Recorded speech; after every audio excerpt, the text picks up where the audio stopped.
This is a continuation of The Wind in the Willows by Kenneth Grahame, comprising Chapter 9. Chapter 9. Wayfarers All. The water rat was restless, and he did not exactly know why.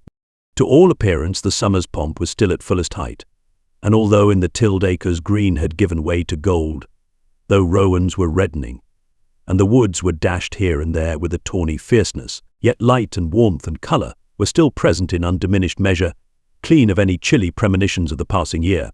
But the constant chorus of the orchards and hedges had shrunk to a casual evensong. From a few yet unwearied performers, the robin was beginning to assert himself once more, and there was a feeling in the air of change and departure. The cuckoo, of course, had long been silent, but many another feathered friend, for months a part of the familiar landscape and its small society, was missing too, and it seemed that the ranks thinned steadily day by day.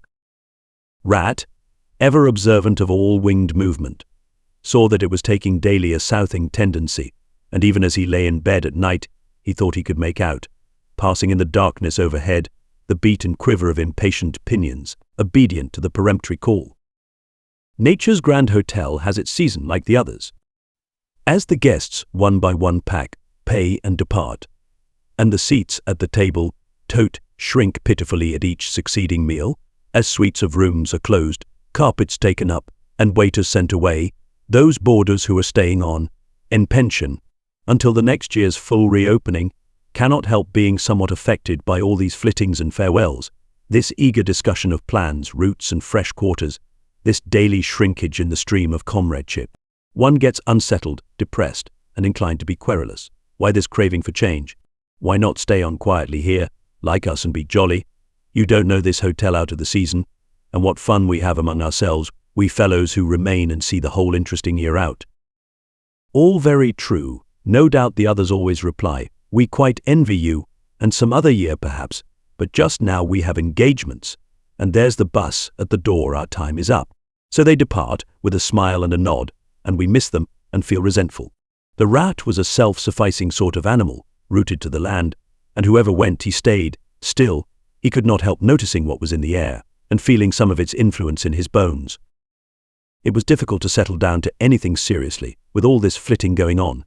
Leaving the waterside, where rushes stood thick and tall in a stream that was becoming sluggish and low, he wandered countrywards, crossed a field or two of pasturage, already looking dusty and parched, and thrust into the great sea of wheat, yellow, wavy, and murmurous, full of quiet motion and small whisperings. Here he often loved to wander, through the forest of stiff, strong stalks that carried their own golden sky away over his head, a sky that was always dancing, shimmering, softly talking, or swaying strongly to the passing wind and recovering itself with a toss and a merry laugh. Here, too, he had many small friends, a society complete in itself, leading full and busy lives, but always with a spare moment to gossip and exchange news with a visitor. Today, however, though they were civil enough, the field mice and harvest mice seemed preoccupied. Many were digging and tunneling busily, others, gathered together in small groups, examined plans and drawings of small flats, stated to be desirable and compact, and situated conveniently near the stores.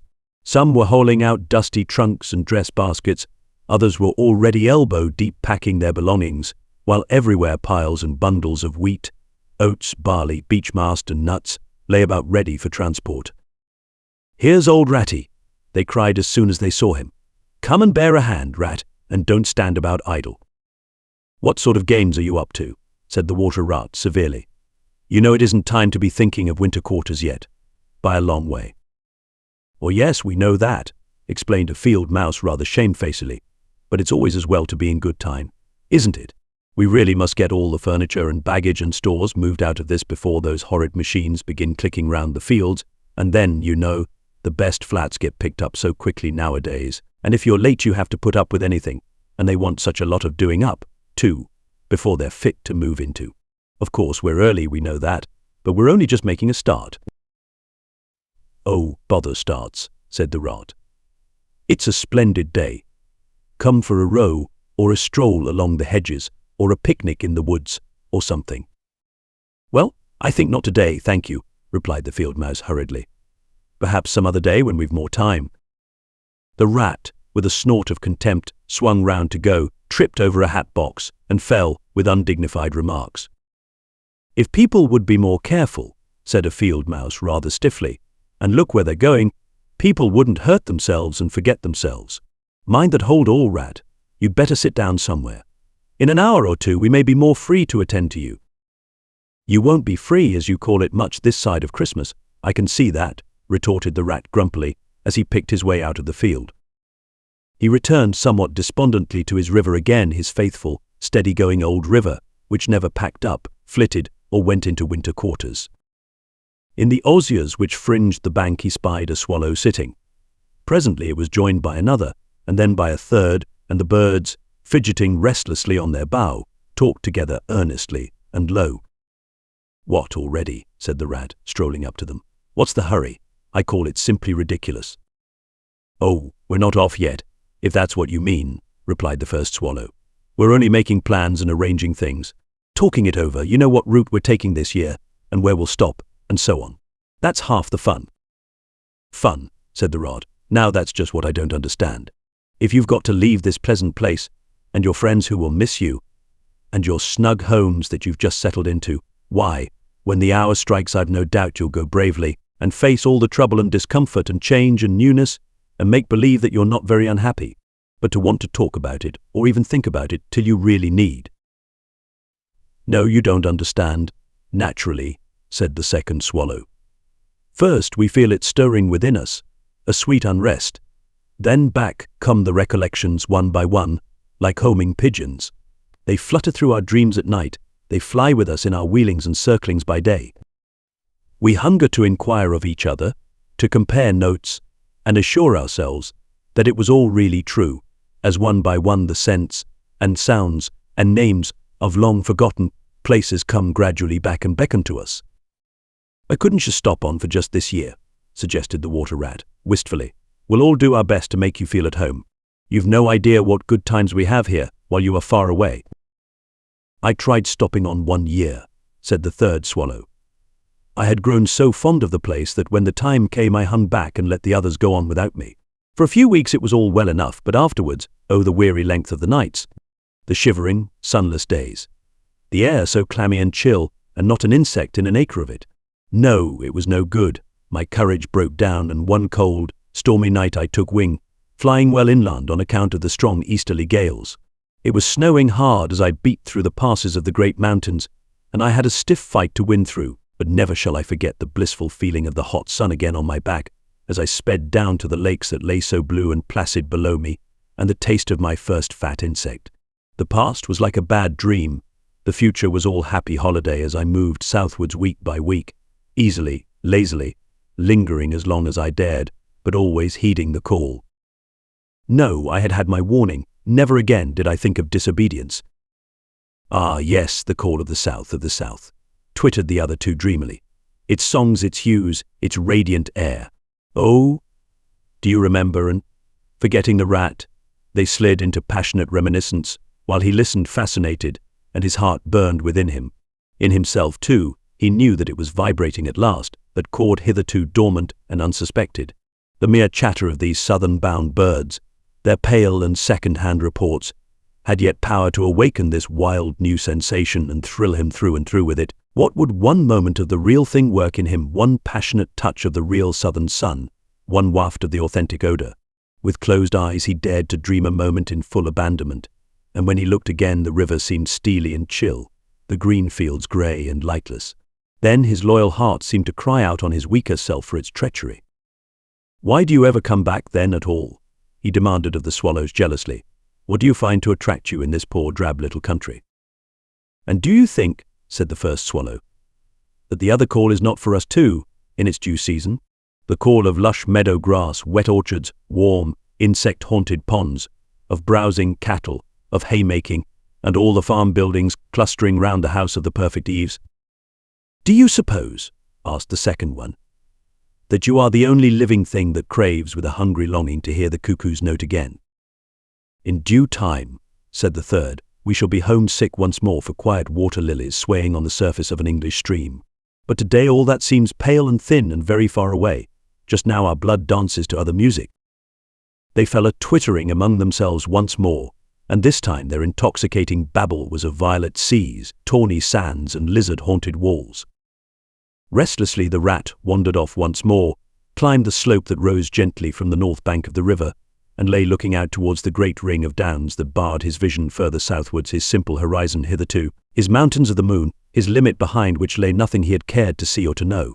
Today, to him gazing south with a new-born need stirring in his heart, the clear sky over their long, low outline seemed to pulsate with promise.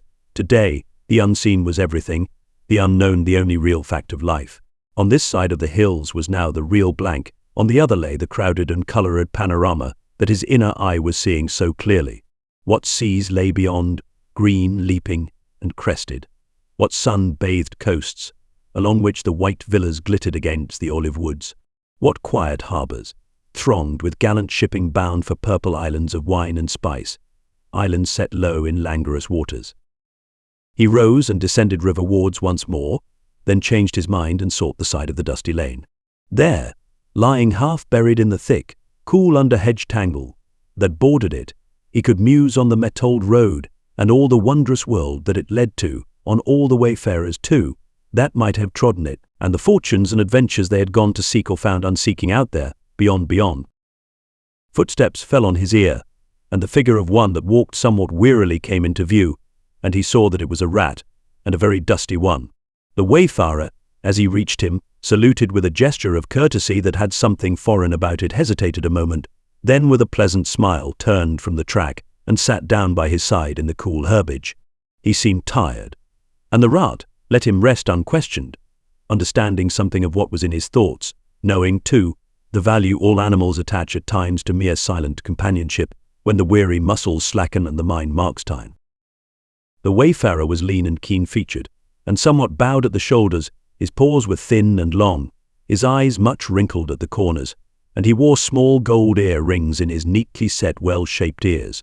His knitted jersey was of a faded blue. His breeches, patched and stained, were based on a blue foundation, and his small belongings that he carried were tied up in a blue cotton handkerchief. When he had rested a while, the stranger sighed, snuffed the air, and looked about him. "That was clover, that warm whiff on the breeze," he remarked, "and those are cows we hear cropping the grass behind us and blowing softly between mouthfuls. There is a sound of distant reapers, and yonder rises a blue line of cottage smoke against the woodland. The river runs somewhere close by, for I hear the call of a moorhen, and I see by your build that you're a freshwater mariner. Everything seems asleep, and yet going on all the time. It is a goodly life that you lead, friend, no doubt the best in the world, if only you are strong enough to lead it." "Yes, it's the life, the only life, to live," responded the water-rat dreamily, and without his usual whole-hearted conviction. "I did not say exactly that," replied the stranger cautiously, "but no doubt it's the best. I've tried it, and I know. And because I've just tried it 6 months of it, and know it's the best, here am I, footsore and hungry, tramping away from it, tramping southward, following the old call, back to the old life, the life which is mine and which will not let me go." "Is this, then, yet another of them?" mused the rat. "And where have you just come from?" he asked. He hardly dared to ask where he was bound for. He seemed to know the answer only too well. "Nice little farm," replied the wayfarer briefly. "You pile on in that direction." He nodded northwards. "Never mind about it. I had everything I could want, everything I had any right to expect of life, and more, and here I am. Glad to be here all the same, though, glad to be here. So many miles further on the road, so many hours nearer to my heart's desire." His shining eyes held fast to the horizon, and he seemed to be listening for some sound that was wanting from that inland acreage, vocal as it was with the cheerful music of pasturage and farmyard. "You are not one of us," said the water-rat, "nor yet a farmer, nor even, I should judge, of this country." "Right," replied the stranger. "I'm a seafaring rat. I am, and the port I originally hail from is Constantinople, though I'm a sort of a foreigner there too, in a manner of speaking. You will have heard of Constantinople, friend, a fair city and an ancient and glorious one.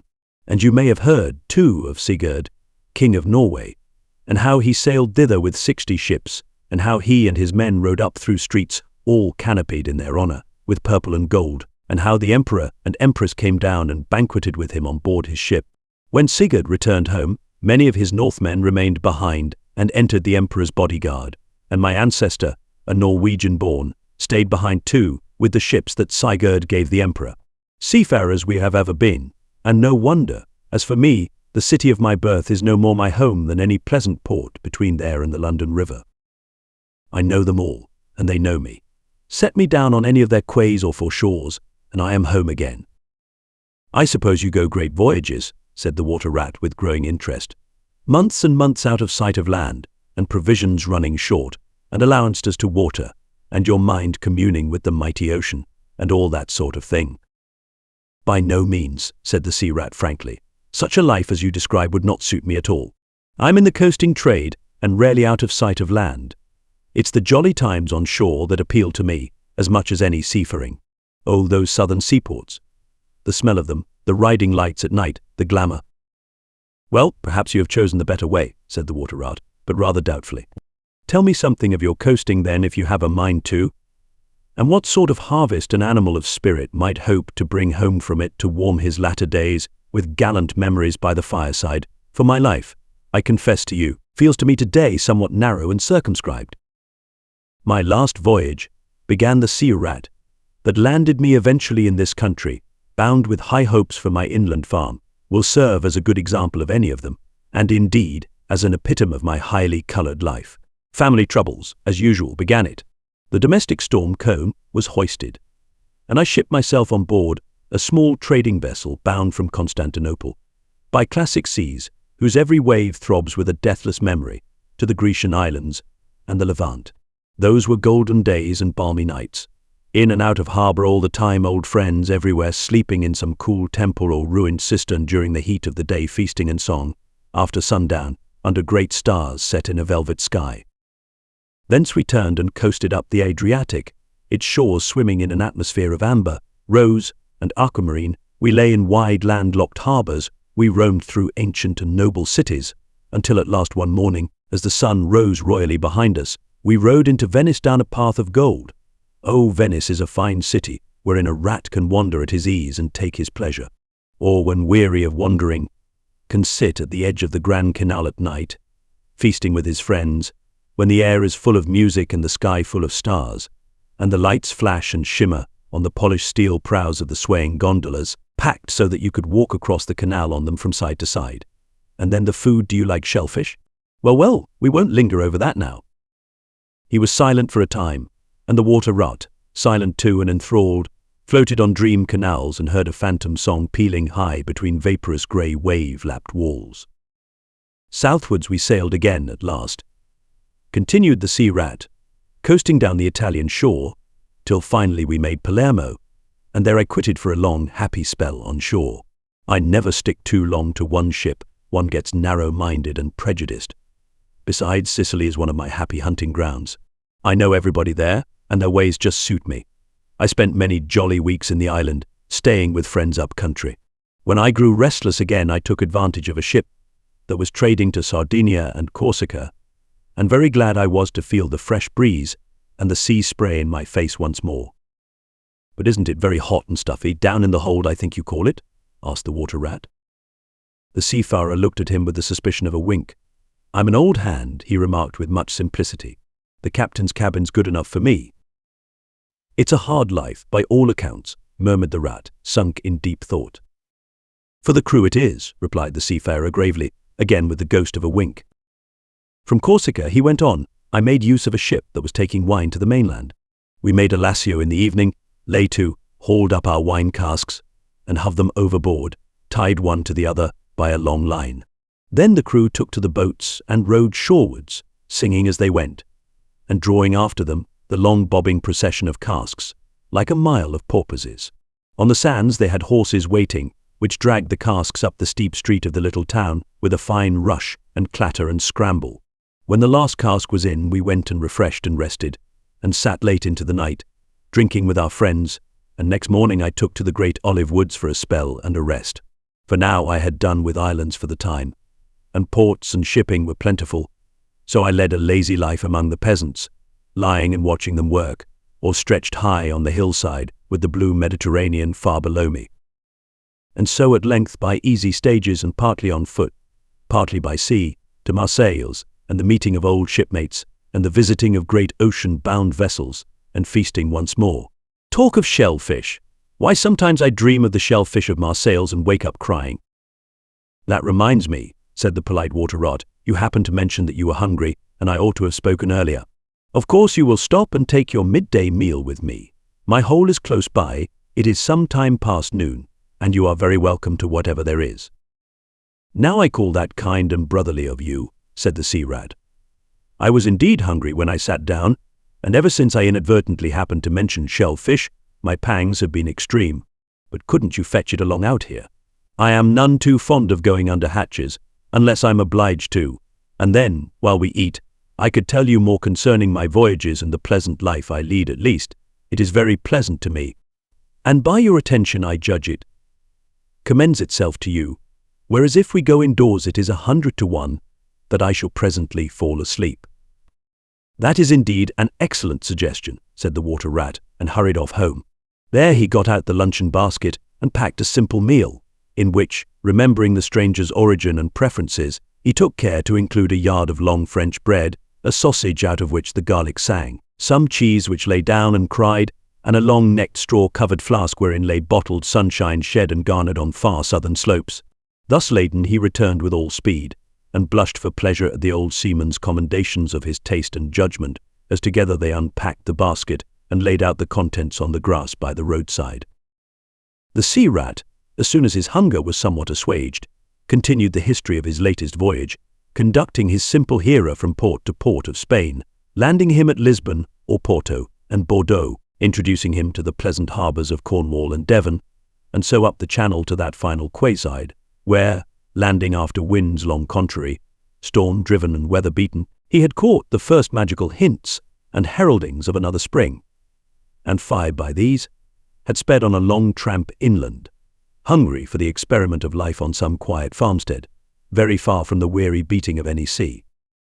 Spellbound and quivering with excitement, the water rat followed the adventurer league by league over stormy bays, through crowded roadsteads, across harbour bars on a racing tide, up winding rivers that hid their busy little towns round a sudden turn, and left him with a regretful sigh planted at his dull inland farm, about which he desired to hear nothing. By this time their meal was over, and the seafarer, refreshed and strengthened, his voice more vibrant, his eye lit with a brightness that seemed caught from some far-away sea beacon, filled his glass with the red and glowing vintage of the south, and, leaning towards the water rat, compelled his gaze and held him, body and soul, while he talked.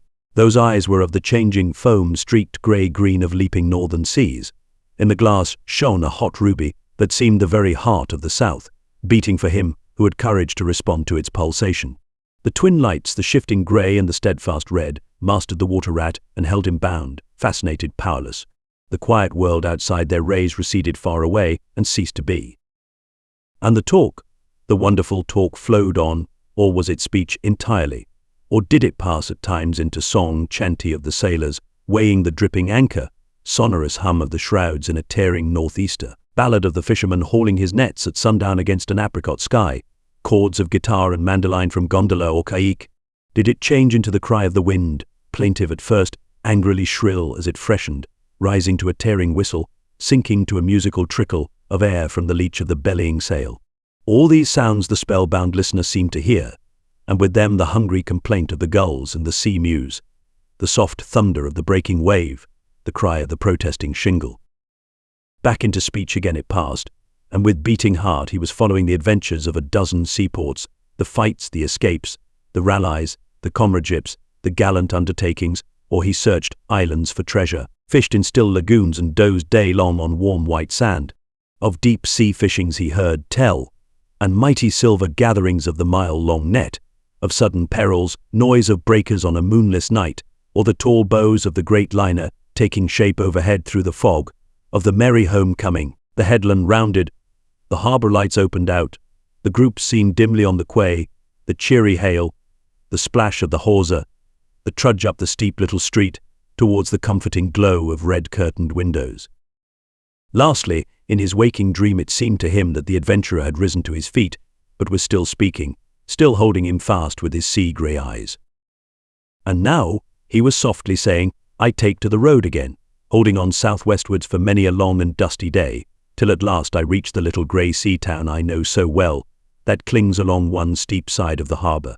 There through dark doorways you look down flights of stone steps, overhung by great pink tufts of valerian and ending in a patch of sparkling blue water. The little boats that lie tethered to the rings and stanchions of the old sea wall are gaily painted, as those I clambered in and out of in my own childhood. The salmon leap on the flood tide. Schools of mackerel flash and play past quaysides and foreshores, and by the windows the great vessels glide, night and day, up to their moorings or forth to the open sea. There, sooner or later, the ships of all seafaring nations arrive, and there, at its destined hour, the ship of my choice will let go its anchor.